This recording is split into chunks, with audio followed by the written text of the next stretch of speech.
بادشاہوں میں ایک بہت بڑے بادشاہ گزرے ہیں جن کا نام ہے حضرت محمود غزنوی۔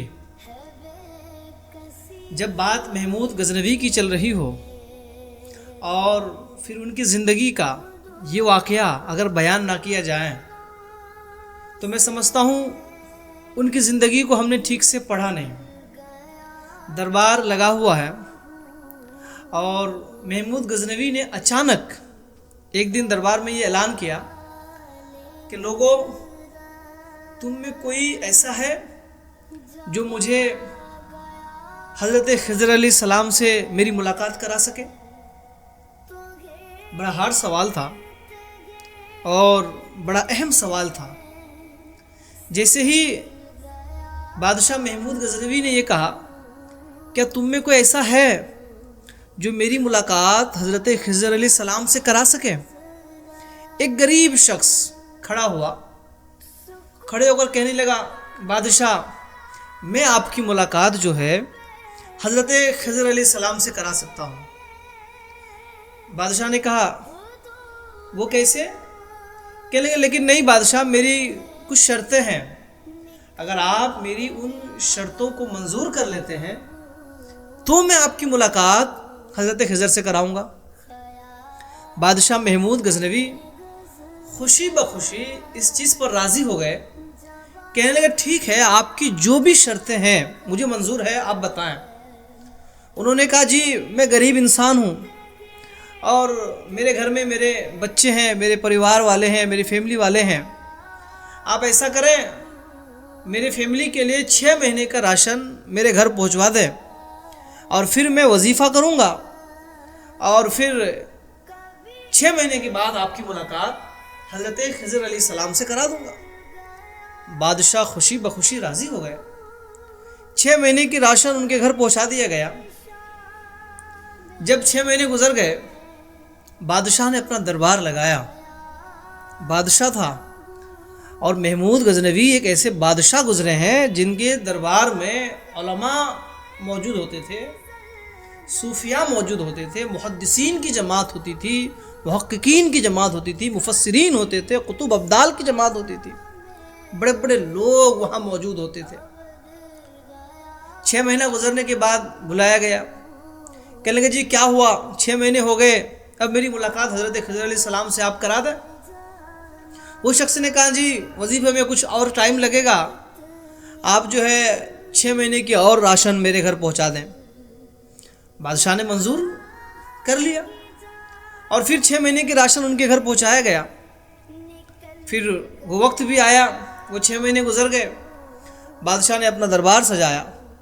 دربار سجانے کے بعد بادشاہ نے اس آدمی کو طلب کیا اور کہنے لگے کہ اب تو 1 سال گزر گئے ہیں، تو اب میری ملاقات حضرت خضر علیہ السلام سے آپ کرا دیں۔ میرے عزیزو، جیسی بادشاہ نے اس سے کہا کہ میری ملاقات آپ اس سے کرا دیں، وہ شخص کھڑے ہو کر کہنے لگے، بادشاہ میں تو غریب آدمی ہوں، میں گنہگار آدمی ہوں، میں آپ سے کیسے حضرت خضر علیہ السلام سے ملاقات کرا سکتا ہوں؟ بادشاہ نے کہا کہ پھر آپ نے یہ جھوٹ کیوں بولا کہ میں آپ کی ملاقات کراؤں گا؟ اس آدمی نے جواب دیا، بادشاہ دراصل میں غریب انسان ہوں، میرے گھر میں کھانے کے لیے کوئی سامان نہیں ہے، میرے بچے کئی دنوں تک بھوکے رہتے تھے، میں نے بس اپنے بچوں کے، اپنے پریوار والوں کے پیٹ بھرنے کے لیے آپ سے جھوٹ بول دیا۔ بادشاہ غصے میں آیا، غصے میں آ کر دربار میں اعلان کرنے لگے کہ لوگوں، اس شخص نے مجھ سے جھوٹ بولا ہے، انہوں نے بادشاہ سے جھوٹ بولا ہے۔ بتاؤ جو انسان بادشاہ سے جھوٹ بولے ان کے لیے کیا سزا ہونی چاہیے؟ بادشاہ کا حکم تھا نا، کہنے کہ ان کے لیے کیا سزا ہونی چاہیے۔ ایک آدمی بادشاہ کے دربار میں کھڑے ہو گئے، کھڑے ہو کر کہنے لگے، بادشاہ میرا تو مشورہ یہ ہے کہ انہوں نے بادشاہ سے جھوٹ بولا ہے تو ان کو قتل کر دیا جائے، قتل کر کے ان کے جسم کے ٹکڑے ٹکڑے کر دیے جائیں اور پھر چرندے پرندوں کو کھلا دیے جائیں۔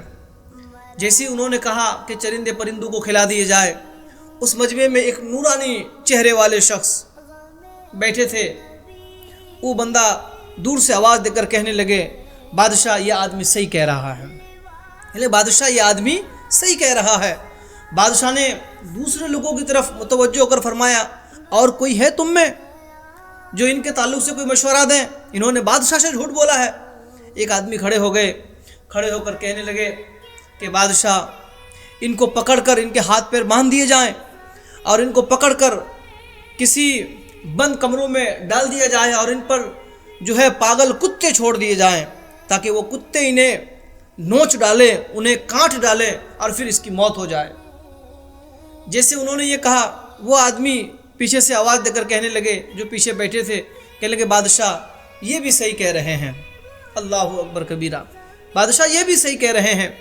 دو آدمی سے پوچھنے کے بعد بادشاہ محمود غزنوی ایاز کی طرف متوجہ ہوئے جو ان کے قریبی نوکروں میں تھے۔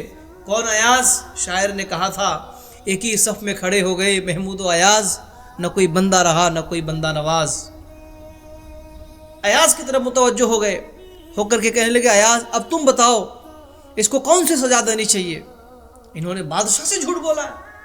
ایاز کہنے لگے بادشاہ میرا تو یہ کہنا ہے، میرے طرف سے تو یہ مشورہ ہے کہ یہ غریب آدمی ہے، آپ بادشاہ ہیں، آپ کے خزانے میں کسی چیز کی کمی نہیں ہے، آپ نے ان کے پریوار والوں کو 1 مہینے کا راشن دیا ہے، آپ تو ایک ایسے سمندر کی طرح ہیں کہ اگر اس سمندر سے 1 بالٹی پانی نکال لیا جائے تو سمندر کو کچھ فرق نہیں پڑتا ہے۔ بادشاہ آپ سمندر ہے اور یہ بندے کے گھر میں جو راشن پہنچائی گئی ہے وہ 1 بالٹی کی طرح ہے، اس لیے میرا تو ماننا یہ ہے، میرا تو کہنا یہ ہے، میرا مشورہ یہ ہے کہ اسے معاف کر دیا جائے۔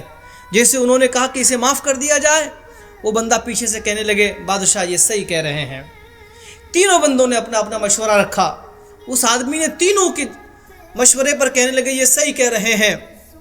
اللہ اکبر کبیرہ، جب انہوں نے کہا تینوں صحیح کہہ رہے ہیں، بادشاہ محمود غزنوی ٹھہر کر کے اس آدمی کی طرف متوجہ ہو کر کے کہنے لگے میاں ذرا یہ تو بتاؤ، پہلے آدمی سے جب میں نے مشورہ مانگا، جب انہوں نے مشورے سے نوازا مجھے، تو مجھے انہوں نے یہ کہا کہ بادشاہ انہوں نے بادشاہ سے جھوٹ بولا ہے، انہوں نے بادشاہ کے دربار میں جھوٹ بولا ہے، اس لیے ان کے جسم کو کاٹ کر کے کتوں کو کھلا دیے جائے، چرندے پرندوں کو دے دیا جائے، ان کے جسم کو کاٹ کاٹ کر ٹکڑے ٹکڑے کر کے پھینک دیے جائے، آخر تم نے اس پر کیوں صحیح کہا؟ وہ شخص نظر جھکا کر کہنے لگے بادشاہ دراصل میں غلطی ان کی نہیں ہے، دراصل میں غلطی ان کے حسب نسب کی ہے، ان کے خاندان کی ہے، ان کی ذات کی ہے۔ کہنے کیا مطلب ہے؟ کہنے لگے بادشاہ ان کے جو خاندان والے ہیں، ان کے جو ذات والے تھے، ان کا حسب نسب ایسے لوگوں سے ملتا ہے جو زندگی بھر کسائی کا کام کرتے تھے، جانور کو کاٹ کر بیچنے کا کام کرتے تھے، اس لیے ان کے خاندان والوں کا وہ پیشہ تھا کہ بس کاٹنا ہے اور بیچنا ہے۔ انہوں نے اپنے خاندان کا ثبوت دیا ہے اور انہوں نے یہ مشورہ دیا ہے کہ کاٹ کر کے پھینک دیا جائے۔ بادشاہ جو بندہ جس خاندان کا ہوگا ان کی زبان سے وہی نہ بولیاں نکلے گی، ان کے اندر سے وہی چیز کی خوشبو نہ آئے گی۔ پھر کہنے لگے دوسرا آدمی جو آپ کے دربار میں یہ کہہ رہے ہیں کہ بادشاہ ان کے اوپر پاگل کتے ڈال دیے جائیں تاکہ کتے ان کو نوچ ڈالے، دراصل میں اس میں بھی ان کی غلطی نہیں ہے، ان کے جو آباء و اجداد تھے، ان کے جو خاندان والے تھے، یہ جس حسب نسب سے تعلق رکھتے ہیں، ان کے خاندان والے ہمیشہ بادشاہوں کے محلوں میں بادشاہوں کے کتے پالا کرتے تھے، بادشاہوں کے کتوں کو نہلایا کرتے تھے۔ بادشاہ انہوں نے جو کہا اس میں غلطی ان کی نہیں ہے، ہمیشہ یہ کتے پالا کرتے تھے، کتے نہلایا کرتے تھے، اس لیے انہوں نے اس چیز کا ثبوت دیا اور میں نے کہا کہ یہ صحیح ہے۔ پھر وہ آدمی متوجہ ہو کر کے ایاز کی طرف اشارہ کرنے لگے، بادشاہ ایاز نے جو کہا کہ اسے معاف کر دیے جائیں، بادشاہ ایاز اس لیے صحیح ہے کیونکہ ایاز آل رسول ہے۔ سبحان اللہ، کہہ رہے ہیں بادشاہ ایاز آل رسول ہے اور آل رسول کربلا میں لٹے بھی گئے لیکن لوگوں کو بد دعا نہیں دی، لوگوں کو بد دعا نہیں دی۔ آل رسول کا طریقہ یہ ہوتا ہے، حضور کے گھرانے والوں کا طریقہ یہ ہوتا ہے کہ جب کسی کو کچھ دے دیا جاتا ہے یا اگر کوئی جھوٹ بول کر کے دھوکہ دڑی کے ساتھ کچھ اولاد رسول سے لے لیتے ہیں تو اولاد رسول آل رسول اسے سزا نہیں دیتے ہیں بلکہ معاف کر دیا کرتے ہیں۔ بادشاہ ایاز آل رسول ہے، انہوں نے اپنی پہچان بتا دی۔ بادشاہ محمود غزنوی جیسی سنے کہ ایاز آل رسول ہے، اٹھ کر کھڑے ہو گئے، کھڑے ہو کر کہنے لگے ایاز تم نے اتنے سالوں تک مجھ سے اس بات کو چھپائی کہ تم آل رسول ہو، تم نے مجھے اتنے دنوں تک اندھیرے میں رکھا کہ تم آل رسول ہو اور تم نے مجھے بتایا نہیں۔ اللہ اکبر، جیسی بادشاہ نے اس سے کہا نا کہ ایاز تم نے مجھ سے اتنے دنوں تک اتنے سالوں تک اس بات کو چھپائی، تو ایاز اپنی نظریں نیچے جھکا کر کہنے لگے بادشاہ جب اس محفل میں میرا راز کھل ہی گیا ہے، میرا راز فاش ہو ہی گیا ہے، تو بادشاہ اگر آپ اجازت دیں تو ایک راز میں کھولنا چاہتا ہوں۔ محمود غزنوی کہنے لگے وہ کون سی راز ہے؟ کہنے لگے بادشاہ یہ حقیقت ہے کہ میں آل رسول ہوں، لیکن اب جو راز میں کھولنے جا رہا ہوں وہ یہ ہے کہ یہ بندہ جو ہر بات کی تصدیق کر رہے ہیں، بادشاہ آپ کو جس سے ملنے کی تمنا ہے نا، یعنی آپ یہ چاہ رہے تھے کہ آپ کی ملاقات حضرت خضر علیہ السلام سے ہو، بادشاہ جو آپ کے سامنے کھڑے ہیں یہی تو خضر علیہ السلام ہے۔ اللہ اکبر کبیرہ، بادشاہ دیکھ کر حیران ہو گئے۔ اور کہنے کا مطلب یہ ہے کہ لوگوں اس دنیا میں جس کا تعلق جس گھرانے سے ہوگا، جیسی ذات سے ہوگی، جس خاندان سے ہوگا، وہ لوگ اس دنیا میں اپنی پہچان بتاتے ہیں۔